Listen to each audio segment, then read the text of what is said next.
Kabanata 5981. Hating gabi. Hawak ni Courtney Lloyd ang kanyang laptop habang humihinga ng malalim bago itinulak ang pinto ng VIP lounge. Nakasandal si Neil Osborne habang ang kanyang mga kamay ay nasa kanyang mga tuhod. Ang kanyang karaniwang maayos na buhok ay nagulo ng husto. Itinaas niya ang kanyang ulo habang sumusulyap sa paligid gamit ang kanyang mga namumulang mata matapos marinig ang mga yapak na papalapit sa kanya. "Maliligtas ba ang aking anak na babae?" Tanong niya na may malalim na boses. Nagpakita si Courtney ng nakakatakot na ekspresyon. "Sinubukan na namin ang lahat ng aming makakaya, Mr. Neil." Sinabi nito, "Ang tatlong plano na ginawa namin ay wala pang 30% tagumpay.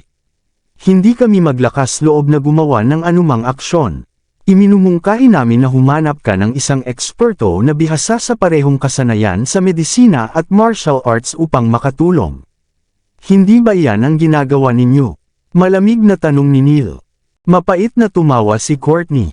"Ginawa namin, ngunit ang mga taong iyon ay nagdesisyon na hindi na magpakita matapos marinig ang kondisyon ng iyong anak na babae. Sinabi nila na hindi sila kumpiyansa sa pagliligtas sa kanya. Sa halip na sayangin ang kanilang oras, mas gugustuhin nilang tumanggi na tumulong. Kaya, wala na ba kayong gagawin?" Sumagot si Neil na parang isang walang emosyong robot na may lamig sa kanyang pananalita. "Maaari lang naming sabihin sa iyo ang katotohanan, Mr. Neil. Matapos ang lahat, ito ang lawak ng mga pamantayan sa medisina sa dulong bahagi. Siguro dapat kang lumipat ng ospital. Nakipag-ugnayan na kami sa paaralan ng medisina ng Walls Inn. Maaaring may pagkakataon kang iligtas ang iyong anak na babae doon. Gusto mo bang lumipad doon ngayon?" Malamig na tumingin si Neil. Kahit na ang pinakamabilis na paglipad doon ay magtatagal ng 6 na oras. Anumang bagay ay maaaring may mangyari sa loob ng 6 na oras. Kailangan din natin ng 30 oras upang makarating doon sa pamamagitan ng tren o kotse. Sa puntong ito, nilalaro mo ang buhay ng aking anak na babae. Karumihan, kayong mga walang silbing karumihan. Nagpadala na ako ng mga tao upang kumuha ng ilang eksperto dito. Darating sila ngayong hapon. Bago yun, inaasahan kong panatilihin ninyo ang aking anak na babae na ligtas. Kaya mo bang gawin iyon? Huminga ng maluwag si Courtney. "Siyempre, sisiguraduhin naming ligtas at maayos ang iyong anak na babae. Naniniwala ako na sa mga eksperto na iyong pinagsama-sama. Si Quincy ay magiging maayos." Naramdaman ni Courtney na napalaya siya pagkatapos marinig ang balita. Matapos ang lahat, si Quincy ay hindi pa nasa isang mapanganib na sitwasyon sa kabila ng kanyang kakilakilabot na kalagayan. Posible para sa kanya na maghintay hanggang tanghali. Dumilim ang mukha ni Yasmin Osborne matapos marinig ang mga salitang iyon. Masyadong kilala niya ang kanyang kapatid. Dahil hindi gagamitin ni Neil ang kapangyarihan ng pamilya, ang mga tinatawag na eksperto ay malamang na mas mababa kay Harvey York. Matapos ang lahat, alam ni Yasmin na si Harvey ay isang Diyos ng digmaan. Mas mabuting siya ang kumilos. Automatiko siyang tumayo ng mabilis bago umalis sa ospital na parang kidlat. Hindi na niya kayang makipagtalo kay Neil. Makalipas ang kalahating oras, nakarating si Yasmin sa No. 1 Villa ng Eden Mountain. Huminga siya ng malalim bago dahan-dahang inabot ang doorbell. Mga 10 minuto ang lumipas, nakaupo si Harvey York sa likod ng Toyota Alphard ni Yasmin Osborne. Mabilis na sinabi ni Yasmin kay Harvey ang lahat ng nangyari, at kabilang ang kanyang relasyon kay Neil Osborne at kung paano nasaktan si Quincy Osborne sa simula. Hindi pa nakikilala ni Harvey si Quincy, ngunit masasabi niyang ang small sect ang nasa likod ng lahat ng ito. Natural, kailangan ng ebidensya upang matukoy kung si Amos Augustus ang nagtatangkang magbenta ng pabor o simpleng ipinakikita ni Stephen Augustus ang kanyang dominasyon. Walang kinalaman sa sitwasyon ni Quincy si Harvey, ngunit kailangan niyang ipakita ang respeto kay Yasmin. Mabilis ang takbo ng kotse. Nakarating si Harvey sa ospital ng bayan pagkatapos ng mga 10 minuto. Dinala ni Yasmin si Harvey sa ICU sa halip na makipagkita kay Neil sa lounge upang maiwasan ang alitan.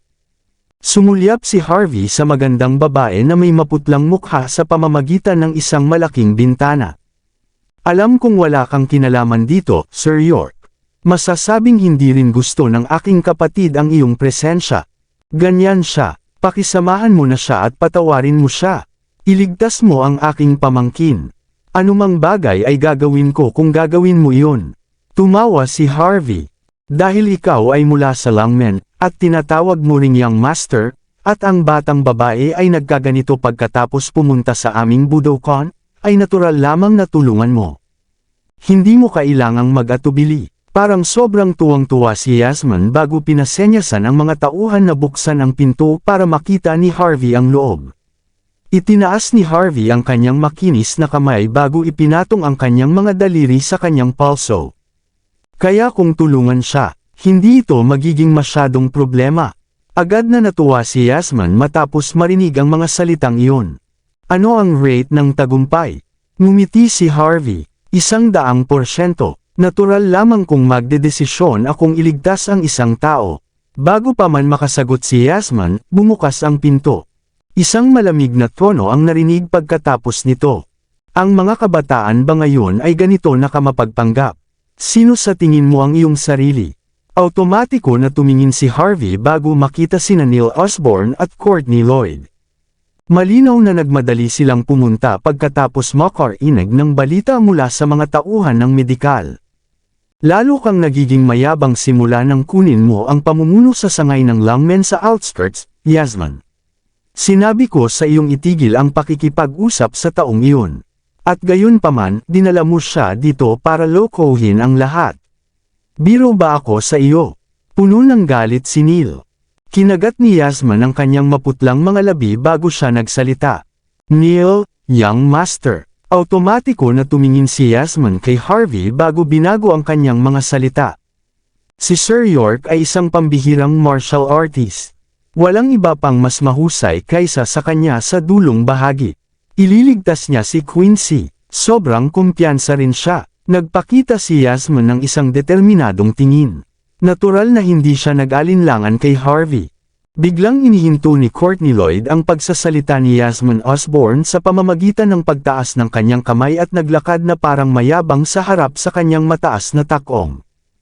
Anong tsansa ng tagumpay, bata? Malamig na tanong niya, na nakayakap ang kanyang mga braso. 100%. Ang mga kabataan ngayon. Bawat isa sa inyo ay marunong lamang magyabang ng walang anumang tapat na gawain. Nagpakita ng paghamak si Courtney habang itinuturo si Harvey gamit ang kanyang ilong. Nagawa na ng ospital ng bayan ang pananaliksik. Kailangan namin ng mga eksperto sa martial arts na may kasanayan sa medisina upang magkaroon ng pagkakataon na pagalingin si Quincy. Nakipag-ugnayan na ako sa maraming eksperto sa martial arts, ngunit ayaw man lang nilang lumapit matapos marinig ang sitwasyon. Natatakot silang mapaiya. At gayon paman, isang bata na tulad mo ang nagmamalaki. Sa palagay mo ba ay may bobola kami ng sinumang walang pangalan? Kung talagang kasing galing ka ng sinasabi mo, sikat ka na sana sa mundo ng martial arts. Kilala ka na sana ng lahat sa country age. Pero sa totoo lang, hindi ko kahit alam kung sino ka. Sa aking mga mata, isa ka lang manloloko. Umaasa si Courtney na may makakapagligtas kay Quincy.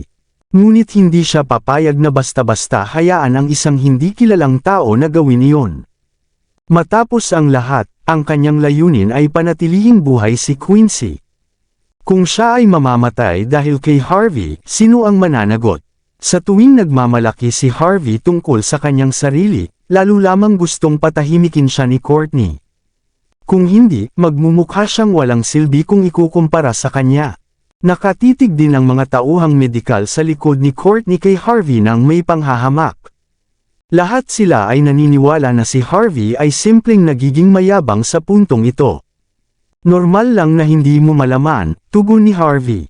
Matapos ang lahat, wala kang karapatan na maunawaan o mapabilang sa aking bilog sa unang lugar. Kung talagang kasing galing ka, sabihin mo kung paano mo balak iligtas si Quincy, sagot ni Courtney ng malamig. Aling nagugulong enerhiya ang una mong haharapin? Paano mo paprotektahan ang puso ni Quincy? Tumawa si Harvey. Walang kailangan maging masyadong sistematiko. Pagsasamahin ko lang ang enerhiya. Hindi lamang siya hindi magwawala, kundi magiging mas malakas pa siya pagkatapos nito. Isipin mo na isang pagpapala sa anyo ng kapalit. Pagsasamahin ang enerhiya. Huminto si Courtney saglit bago tumawa. Sino sa tingin mo ang iyong sarili? Isang Diyos ng digmaan. Gusto mong pagsamahin ang kanyang enerhiya. Sa tingin mo ba ay parang paghahalo ng butter lang ito? Kung wala kang alam, mas mabuting tumahimik ka na lang. Anong biro? Hindi ko kailanman papayagang gawin mo ang kahit ano kay Quincy. Kung kahit anong daliri mo lang ang humawak sa kanya, agad kong tatawagan ang pulis.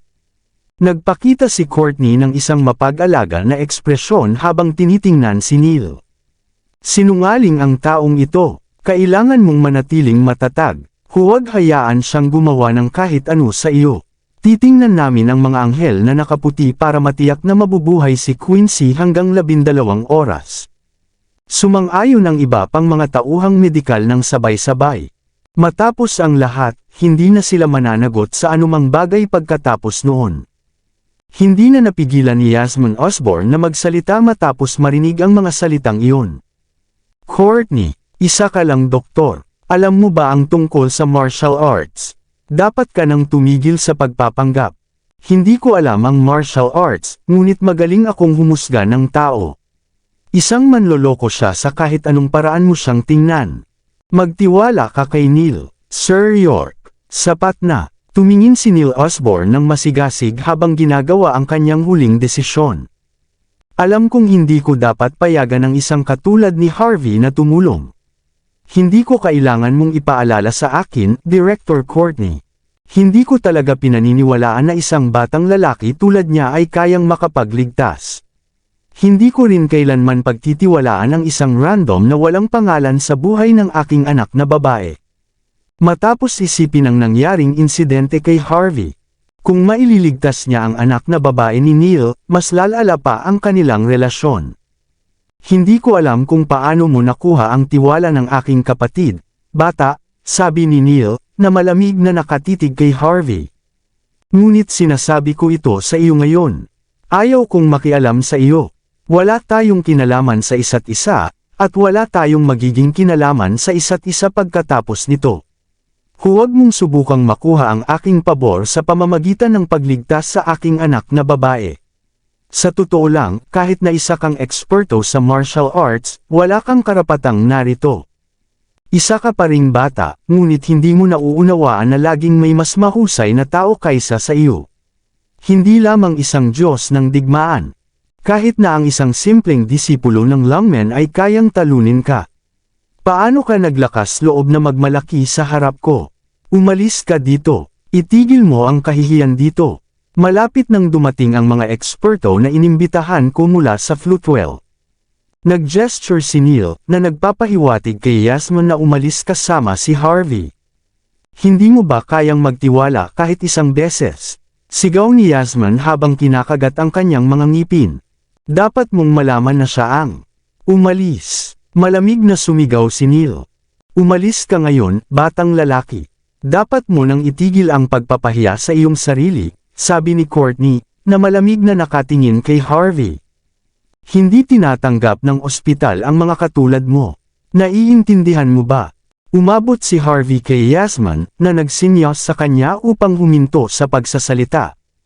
Ganap niyang pinabayaan si Courtney habang tumingin kay Neil. Mr. Neil, maging tapat ako. Kung hindi dahil sa katotohanan na nasaktan si Miss Quincy dahil sa kasalukuyang sitwasyon sa dulong bahagi. At upang magbigay pugay kay Mrs. Andy, hindi ako nandito ngayon. Matapos ang lahat, ikaw ay isang mapagmataas na tao na masyadong nagmamalasakit sa iyong katayuan. Walang silbi ang makipagkaibigan sa isang katulad mo. Aalis na ako ngayon. Ngunit bago ako umalis, dapat kitang sabihan nito. Ang iyong kayabangan at hostilidad ang pangunahing dahilan ng pagkamatay ng iyong anak na babae. Huminto si Harvey sa kanyang mga hakbang at lumingon ulit. Sinasabi ko sa iyo sa huling pagkakataon.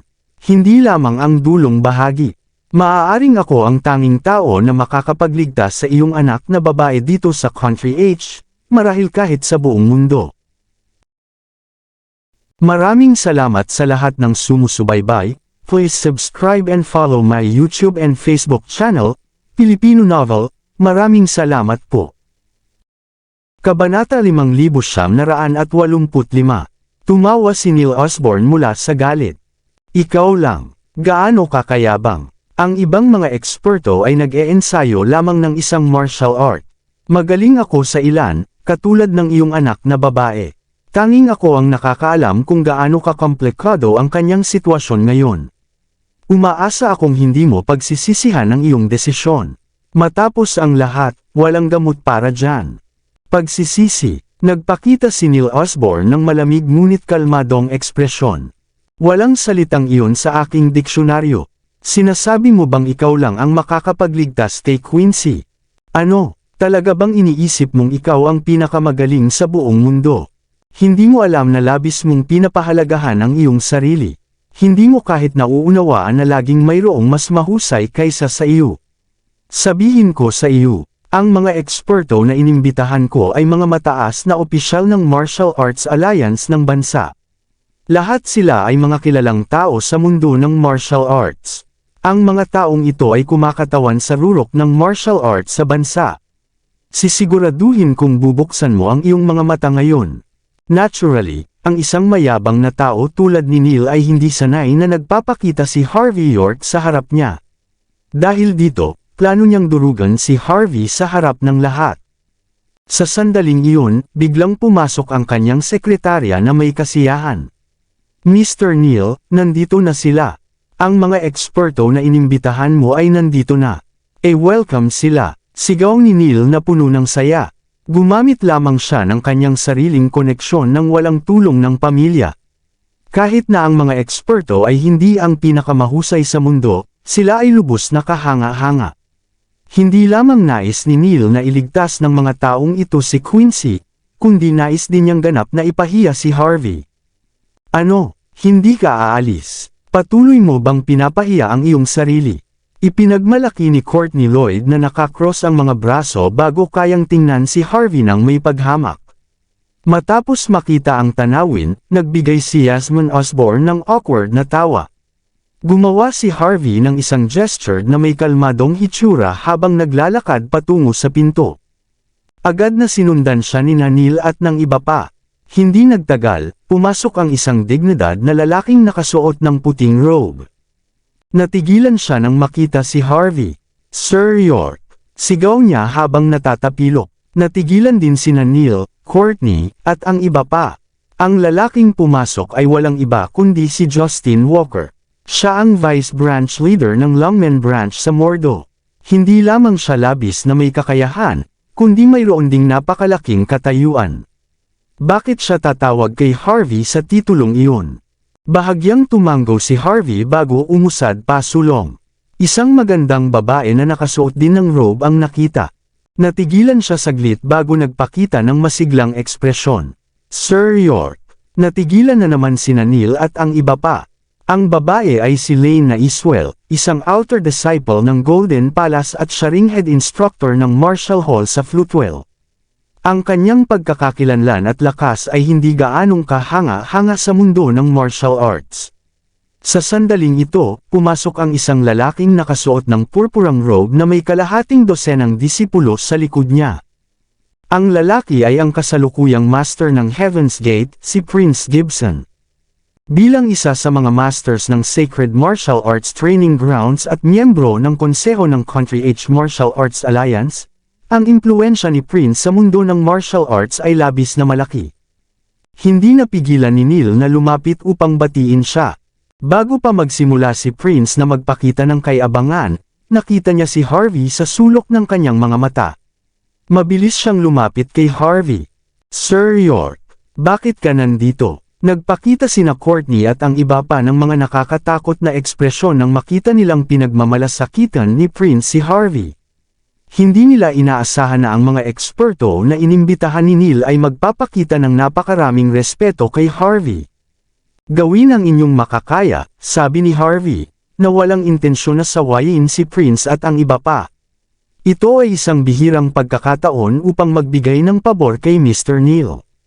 Pagkatapos ay lumingon siya bago bumaba sa hagdan. Naka-cross arms sina Prince, Lane, at Justin bilang paggalang. Mag-ingat sa inyong paglalakbay, Sir York. Panay ang pagkurap ng mukha ni Neil. Pagkatapos ng ilang sandali, sa wakas ay nagsalita siya. Bakit ninyo siya tinatawag na ganyan? Kilala ninyo ba siya? Siyempre, nagpakita si Justin ng mapagmataas na ekspresyon. Si Sir York ay isang kilalang tao sa Longmen. Siya ang nagtalaga sa akin bilang Vice Branch Leader. Ang may-ari ng Marshall Hall ay si Sir York. Siya ang nag-hire sa akin bilang Lead Instructor. Nahihiyang sabi ni Lane. Ang sworn brother ko ay si Sir York. Sigaw ni Prince na may mapang-akit na tingin. Siya ang naglutas ng krisis ng Heaven's Gate. Kung wala siya, hindi ako magiging nasa posisyon ko ngayon. Panay ang pagkurap ng mga mata ni Neil, at hindi niya mapaniwalaan ang mga salitang kanyang narinig. Kaya, ang kanyang kasanayan. Noon, pinalipad ni Sir York ang kalaban gamit ang isang sampal lamang. Sabi ni Justin, na mukhang mapagmataas. Hindi ko man lang naidepensa ang aking sarili laban sa kanyang isang suntok, sabi ni Lane na may malungkot na ekspresyon. Hindi ako maglalakas loob na sumalungat kay Sir York. Sabi ni Prince, na humihinga ng malalim. Ano? Agad na nanghina sina Courtney at ang iba pa matapos marinig ang mga salitang iyon. Kaya pala, si Harvey ay isang tunay na eksperto sa martial arts. Habang sina Neil, Courtney, at ang iba pa ay nalulula sa kanilang pagkagulat, nakarating si Harvey sa harapang pinto. Naghihintay na sa kanya si Romana. Matapos makita siyang lumabas, mabilis siyang bumaba ng sasakyan at sinalubong siya sa loob. Walang pakialam na binuksan ni Harvey ang isang bote ng soda bago uminom. Kumusta na ang investigasyon? Sinimulan ni Romana ang sasakyan, pagkatapos ay binigyan si Harvey ng isang tambak ng mga dokumento. Tulad ng inaasahan mo, sir, ang Smalt Sect ay kasangkot. Ang taong nakasakit kay Quincy ay nawala na. Nawala rin ang kanyang pamilya kaagad pagkatapos. Tanging ang Smalt Sect ang makakagawa ng ganitong bagay sa dulong bahagi. Hinala ko na ang tao ay ipinadala sa warrior tribe, ngunit wala pang patunay noon. Si Amos ba ang gumawa nito? O gawa ito ni Stephen? Tanong ni Harvey. Malamang si Stephen. Kung husgahan ang pag-uugali ni Amos, hahamakin niya ang mga maliliit na trick na tulad nito, paliwanag ni Romana. Umiling si Harvey. Ang peking bagay ay maaaring maging totoo, at ang totoo ay maaaring maging peke. Paano kung si Amos talaga ang gumawa nito? Ano ang dapat nating gawin, kung gayon, nag-aalangan na sabi ni Romana.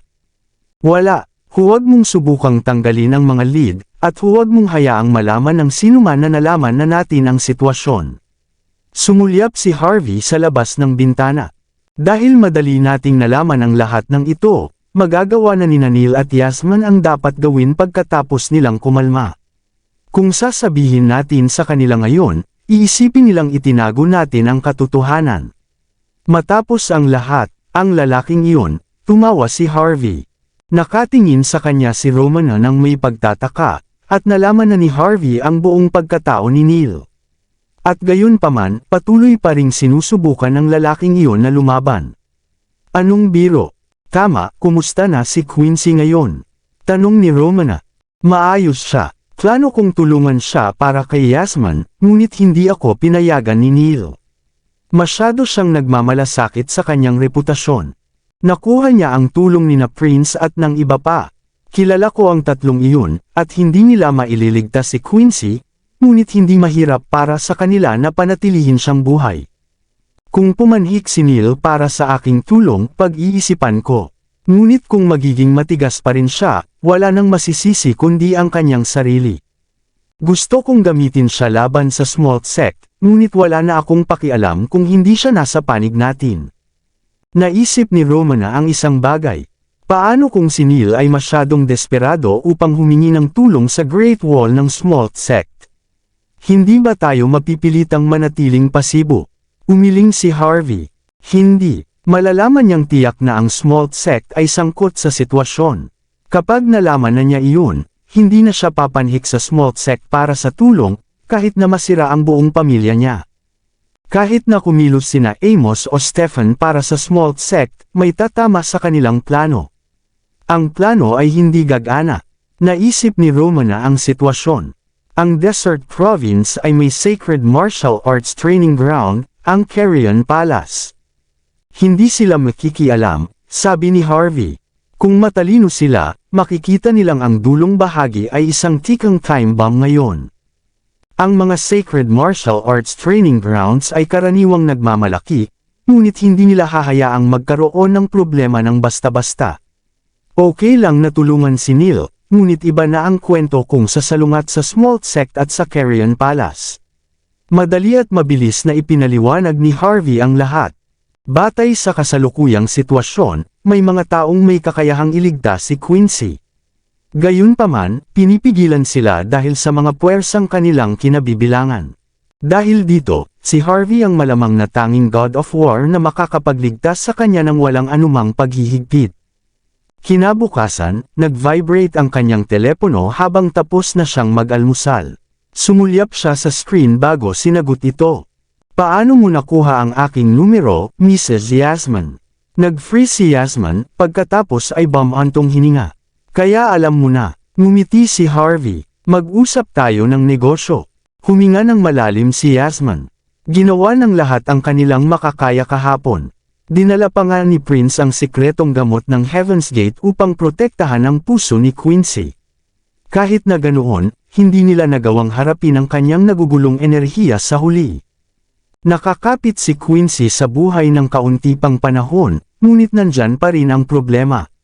Sinabi ko na kay Neil na anyayahan ka ng personal, ngunit masyadong mapagmataas siya para gawin iyon. Alam din niyang ikaw ang tanging pag-asa niya na mailigtas si Quincy. Bumantong hininga si Harvey. Minsan, ang buhay ng isang tao ay nakasalalay sa mga iniisip ng iba. Sasabihin ko muli, malamang ako ang tanging tao na makakapagligtas kay Quincy. Maaari mo sa akin ipaalam kung kailangan ako. Iginagalang kita, matapos ang lahat. Inaliw ni Harvey si Yasmin bago binago ang paksa. Tama, Mrs. Yasmin. Hindi ka lang tumawag para dito, hindi ba? Naiintindihan na ni Harvey si Yasmin. Dapat mayroong kagyat na negosyo, at malamang na may kinalaman din ito sa lungmen. Kung hindi, hindi siya tatawag sa una. Ang sitwasyon ni Quincy ay isang maliit na usapan lamang. Tulad ng inaasahan ko na malalaman mo ang lahat, Sir York. Maingat na pinuri ni Yasmin si Harvey. Bukod sa sitwasyon ni Quincy, natatakot akong kakailanganin ko ang iyong tulong sa ibang bagay. Ibang bagay. Nag-freeze si Harvey. Tungkol ba ito sa sangay ng lungmen sa outskirts? Magdudulot ba ng problema sa sangay ang mga tao rito? Hindi naman. Tungkol ito sa isang proyekto na mayroon tayo. Parang medyo walang magawa ang boses ni Yasmin.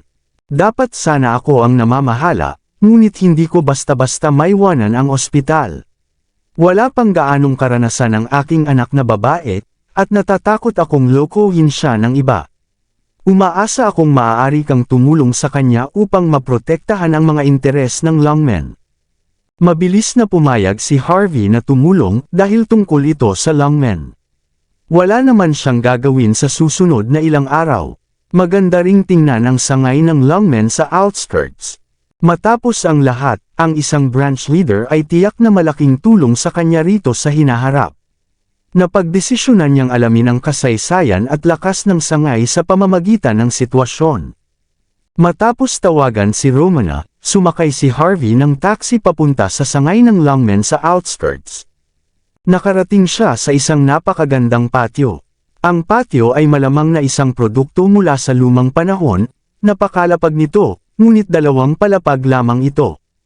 Maraming mamahaling sasakyan ang nakaparada sa paligid ng pasukan. Maraming tao ang may hawak na mga karatula na humihingi ng refund, bukod sa iba pang mga bagay.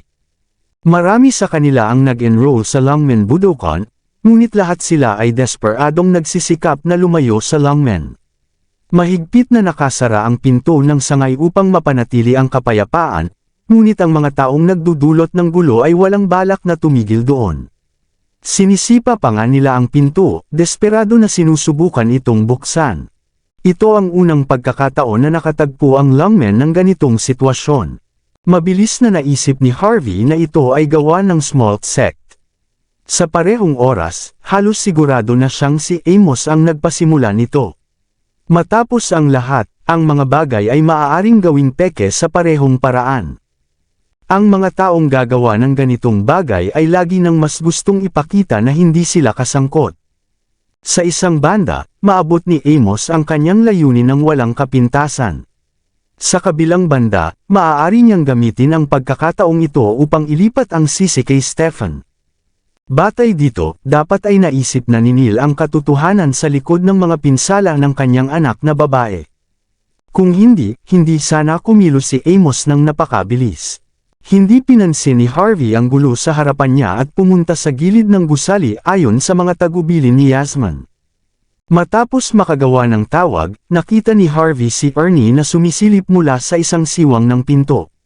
Mukhang nagpanik siya, na parang may ginagawang masama, ngunit agad na huminga ng maluwag nang makita ang mukha ni Harvey. "Sir York, bakit ka nandito?" tanong niya ng likas. "Nandito ka rin." Hindi inisip ni Harvey na narito rin si Ernie. Hindi ba't nalaman na natin ang katotohanan tungkol sa pag-atake kay Quincy? Ano ang dahilan ng lahat ng gulo? Tumawa si Ernie ng mapait. "Hindi ganoon kasimple, Sir York. Dahil sa nakahigaang branch leader sa buong taon, hindi talaga matatag ang sangay sa outskirts. May ilang mga vice branch leaders na sumusubok na agawin ang kanyang posisyon, ngunit walang sino man ang naglakas loob na kumilos dahil kay Mrs. Yasmin. Ngunit ang nangyari kay Quincy ay nagbigay sa mga tao ng pagkakataon. Sa kabila ng nakita mo, ang lahat ng iyon ay pressure mula sa mga puwersang panlabas. Ang tunay na gulo ay nagmumula sa loob ng sangay." Sa wakas ay naisip ni Harvey ang isang bagay, at hindi nakakagulat na humiling lamang si Yasmin sa kanya na magbigay ng suporta nang hindi nagpapaliwanag ng anuman. Matapos ang lahat, siya ang batang master ng lungmen. Siya ang may huling desisyon kung ang isang tao ay maaaring maging branch leader o hindi. Dapat ay nakahanap ang mga vice branch leaders ng mga tao upang suportahan ang kanilang layunin, hindi ba? Tanong ni Harvey pagkatapos ng ilang sandali. Kung walang suporta, hindi maglakas loob ang mga taong ito na magdulot ng gulo sa simula. "Malamang," tumawa si Ernie ng mapait muli. "Nagamit ko pa ang awtoridad ng Surrey family upang tulungan si Mrs. Yasmin. Ngunit hindi natatakot ang mga taong ito." Tumango si Harvey bago pumalakpak. "Ipakita mo ang daan. Tingnan natin kung ano ang nangyayari sa loob." Sa opisina ng branch leader, nakita si Callie na nakasuot ng tracksuit na nakaupo sa harap ng isang lalaking nakasuot ng itim na robe. Mainit na tsaa ang nakalagay sa harap ng dalawa. Nakatayo sa likuran nila ang mga matangkad at malalakas na bodyguard. Ang mood ay hindi tila kasing maayos gaya ng dapat, at tiyak na nag-usap na silang dalawa, ngunit hindi sila nasa mabuting katayuan. Kabanata 5990. Sa oras na ito, tumingin si Callie sa kabilang partido na may malamig na ekspresyon, at sinabing dahan-dahan, "Wesson, kahit na ikaw ang unang vice branch leader ng ating branch sa outskirts. Ngunit huwag kalimutan, na nagmula ka rin sa helms ng lungmen. Anuman ang lakas o prestihiyo, lahat sila ay karaniwan. Gusto mo pa rin bang nasa top spot?" Ang mga tanga ay nagsasalita tungkol sa mga pangarap. "Sinasabi ko sa iyo, talagang imposible para sa akin na sumang-ayon sa iyong mga tuntunin. Lalabas ka ba ng mag-isa, o itataboy ka ng mga tauhan ko?" Napangiti ang lalaki sa kabaligtaran sa sandaling ito. Itinaas niya ang kanyang ulo, at bahagyang ngumiti, at sinabing, "Callie, bakit mo sinasabi ang mga masasakit na salita? Dahil alam mo na ako ay ibinaba mula sa itaas, dapat mo ring isipin kung gaano kalawak ang aking network at enerhiya sa tuktok ng lungmen. Ang iyong ama, ikaw ay isang basura lamang, at gusto mo pa ring magpatuloy na maging branch leader ng isa sa 36 na sangay. Hindi maganda. Kung tutuusin, ang ating lungmen ay isa sa 4 na haligi ng Country H, at kung minsan ay hindi may iwasang lumaban at pumatay. Inakay kami ng pili sa 10,000 mga disipulo sa sangay ng lungmen sa outskirts. Ako, ang unang vice branch leader, ay walang pag-aalala. Sa karagdagan, sa pagkakataong ito, ang anak na babae ni Vice Branch Leader Osborne ay nasugatan dito, at ngayon ay hindi ko alam kung siya ay patay o buhay. Kung magagalit si Vice Branch Leader Osborne, sino ang mananagot? Sa madaling salita, ang kasalukuyang posisyon ng branch leader ng outskirts ay isang mainit na patatas. Ako, si Wesson, isang napakabuting tao, ang tumulong sa iyo na maupo ang pamilya Howell. Hindi mo ba ako nirerespeto? Gusto mo pa ba akong umalis? Speaking of which, naging kalahating ngiti ang boses ni Wesson, at naging kakaiba kay Callie, sasabihin ko ulit ito na ang huling pagkakataon. Mula ngayon, lahat sa iyong pamilya Howell ay dapat magtalaga ng kapangyarihan, kasama ang iyong ina at ikaw. At saka, lahat ng listahan ng mga pangalan ng mga anak ng mga branch sa outskirts, at lahat ng mga manual sa pagsasanay ay ililipat lahat sa akin. Kasabay nito, ang iyong pamilyang Howell ay magpapadala ng isa pang liham sa punong tanggapan sa ngalan ng iyong ama, na nagsasabing ikaw ay matanda at mahina na, at walang kakayahan, at wala ka ng kakayahan upang magpatuloy sa pagiging isang branch leader ng sangay. Kung tapos na ang mga bagay na ito, ipinapangako ko na bukod sa pagbibigay sa iyo ng milyon-milyong para sa iyong pamilya Howell para e-enjoy ang inyong mga lumang araw, maaari rin akong personal na mag-ambag sa pagpapadala sa iyo sa Hong Kong, para mabuhay ka ng masaya at masaya. Paano? Imposible. Nakagat ni Callie ang kanyang mga ngipin. Hindi. Kaya dapat alam mo ang kahihinatnan. Ngumiti si Wesson. Upang hindi magalit si Vice Branch Leader Osborne, natatakot ako na 80% ng mga disipulo mula sa sangay sa outskirts ay babalik. Maraming vice branch leader din ang magkakasamang mag-uulat sa punong tanggapan para iulat ang iyong pamilya Howell. Para sa akin, ipapahayag ko sa publiko na ang usapin ni Yasmin Osborne ay personal na usapin ng iyong pamilya Howell, at walang kinalaman sa ating lungmen beyond the outskirts branch. Sa madaling salita, kahit na medyo nagsasalita ito ay magiging mas mabagal. Ngunit sa ilalim ng mga sitwasyong ito, maaari ko ring gawin ang iyong pamilya Howell na bumaba sa makasaysayang yugto. Humigop si Wesson sa tasa ng kanyang tsaa, at naging mas kalmado. Iyon ay masunurin, at mas mabuti sa yugto ng kasaysayan. Hindi ka pa rin ba makikinig? Hayaan mo akong sipain ang iyong pamilya Howell sa labas ng pinto sa isang sipa. 2 kalsada, alin ang mas marangal at mas maganda? Dapat malinaw ka, Miss Callie. Ngumisi si Callie. Binabantaan mo ba ako? Damn it! Bumaba ang mukha ni Wesson. Callie, huwag mong subukan hindi ibigay sa akin ang iyong mukha.